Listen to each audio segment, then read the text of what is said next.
Pourquoi apprendre le Coran? Pour ceux ou celles qui s'interrogent sciemment sur l'utilité de l'apprentissage du Coran, sont bien fondés et sa plus-value dans notre monde contemporain. Mon cher bien-aimé, je doute fortement que ce questionnement émanant d'un doute accablant soit légitime. Néanmoins, permettez-moi de vous interroger à mon tour et questionner quelques évidences. Au nom de tous ceux et celles qui ont mémorisé cette parole divine dans leur cœur, y a-t-il encore un doute sur l'effet spirituel, psychologique indéniable de l'apprentissage du Coran sur soi, ses proches et sa société? Ne ressentons-nous pas le réconfort après avoir accompli l'effort d'apprendre une sourate ou une partie du Coran? Ne considérons-nous pas ce moment d'exploit comme un vrai bonheur de vie? Ne constatons pas l'effet des bénédictions du Coran sur nos enfants? N'avez-vous jamais vu la beauté éclatante de ces benjamins pleins de pureté et d'innocence en récitant le Coran? Qui ne jouit pas de ce bonheur absolu d'écouter ses enfants ou ses petits-enfants réciter le Coran avec une voix innocente, accueillante et séduisante? Qui n'a jamais vécu ce moment de recueillement dans une prière indélébile derrière un imam, qui psalmodie agréablement le Coran par sa voix envahissante et rassurante? Est-ce pareil pour celui qui récite le Coran par cœur et celui qui le récite via son portable, son mushaf ou sa tablette?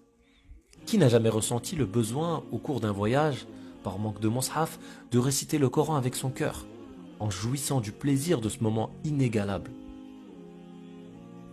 Qui n'a jamais vu la beauté du Coran embellir son vocabulaire, affiner son langage, remodeler sa pensée et propulser sa foi? Avez-vous vu un apprenant du Coran, bien éduqué par ses maîtres spirituels, manquer de respect à ses parents, être infidèle à sa famille, nuire à ses voisins, ou manquer de tolérance et prêcher la violence? À force d'entendre certains semer le doute quant à l'utilité de l'apprentissage du Coran, on finit par croire que nous avons le surplus et un excédent de hafid, c'est-à-dire de mémorisateurs du Coran. Constatez par vous-même le nombre de hafid dans votre quartier, votre ville ou votre région, et vous verrez que le manque est cruel. Le pari d'autosuffisance est loin d'être gagné en Europe.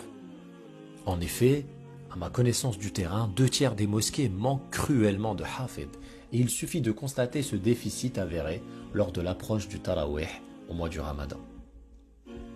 Supposons que l'apprentissage du Coran ne soit pas une obligation, comme le prétendent ceux et celles qui avancent un tel argument pour se défaire de l'apprentissage.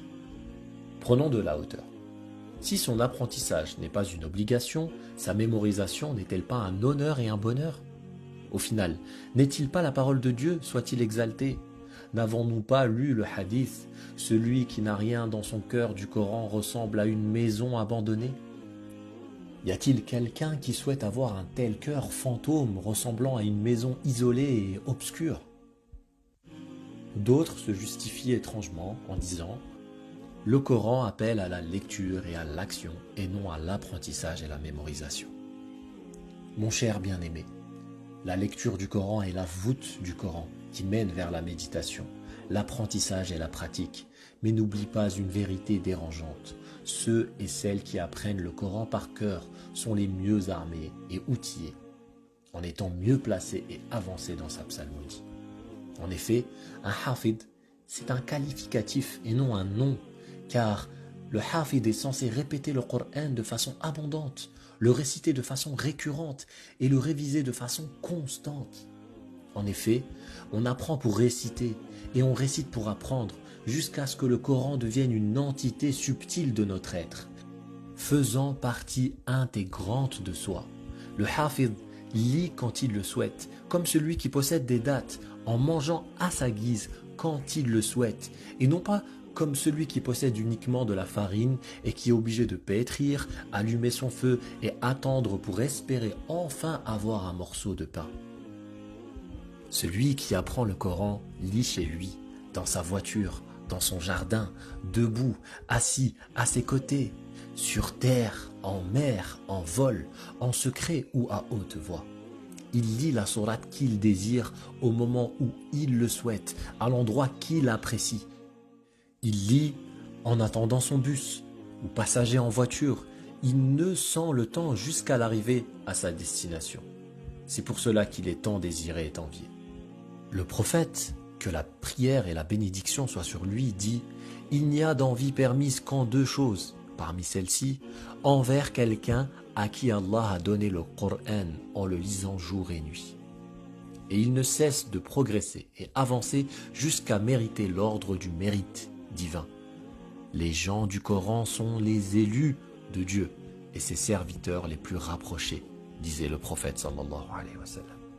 Certains sont prêts à se lancer dans cette aventure avec courage et détermination, mais à force d'écouter des propos décourageants, ils finissent par se démotiver et abandonner à cause de ces propos infondés et désobligeants. 1. Les exemplaires du Coran sont disponibles de façon abondante dans toutes les versions possibles. 2. Les enregistrements du Coran sont suffisants. 3. L'essentiel, c'est de comprendre et de pratiquer. 4. L'apprentissage handicape la réflexion et tue la créativité. 5. Les savants ont autorisé l'imama de Tarawih par le biais de Mus'haf. 6. Il y a des outils technologiques sophistiqués pour mémoriser le Coran, alors pourquoi apprendre? 7.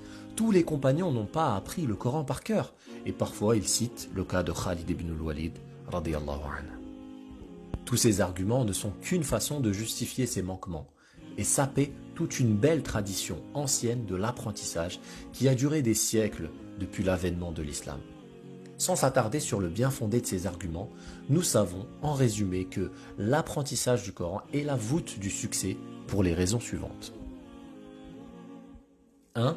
C'est la façon avec laquelle le Coran nous est transmis, comme l'a transmis l'ange Jibril à notre prophète Mohammed sallallahu alayhi wa sallam. 2.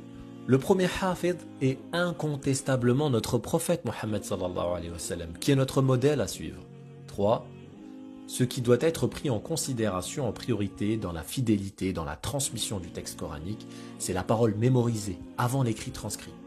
Sinon, pour quelles raisons les savants se seraient-ils déplacés depuis des siècles en des pays lointains, en prenant des risques à la recherche et en vue de l'acquisition du Coran dans ses différentes variantes? 4. Toutes les religions encouragent leurs fidèles à mémoriser leurs livres sacrés. D'ailleurs, l'une des spécificités des musulmans tels qu'ils sont décrits dans le Testament est leurs évangiles sont dans leur cœur. 5. L'apprentissage est un but en soi, comme le précisent plusieurs hadiths. Celui qui apprend 10 versets de Surat al-Kahf sera protégé de l'antéchrist. Et il est rapporté dans Sahih al-Bukhari que le prophète sallallahu alayhi wa sallam a fait marier un homme démuni avec une femme, avec comme une compensation de sa dot son capital du Coran qu'il apprenait par cœur. 6. À l'époque du prophète sallallahu alayhi wa sallam, les premières des choses auxquelles sont initiés les nouveaux convertis est l'apprentissage du Coran. 7. Le critère d'excellence entre les compagnons était leur capital du Coran, et il était connu que ceux qui apprendraient les sourates la vache et la famille d'Imran auraient un statut valorisant. Que dire alors de ceux et celles qui l'apprenaient entièrement? D'ailleurs, ils ne se gênaient pas de se poser mutuellement des questions de la sorte. Combien apprends-tu de Coran par cœur? Alors que ce questionnement peut être très mal perçu aujourd'hui. 8. Le prophète sallallahu alayhi wa sallam n'hésitait pas à donner la priorité de la direction de la prière à des jeunes, non en fonction de leur âge, mais en fonction de leur capital coranique. 9. Il est rapporté que Omar radiyallahu anhu accompagnait avec lui dans les grandes assemblées de la Mecque à Abdullah ibn Abbas radiyallahu anhu, qui était connu par sa maîtrise du Coran. 10. Le point commun de tous les savants de tous les continents des différents instituts de sciences depuis des siècles est l'apprentissage du Coran. Existe-t-il un faqih, jurisconsulte, un savant qui n'apprend pas le Coran par cœur? Certains savants, comme l'imam Awza'iya, exigeaient l'apprentissage du Coran comme une condition sine qua non aux étudiants avant de leur enseigner le hadith. En résumé, apprends peu ou beaucoup, une partie ou la totalité du Coran. Ou même si tu ne peux pas, pour une raison ou une autre, reconnais ta faiblesse et encourage les gens à le faire.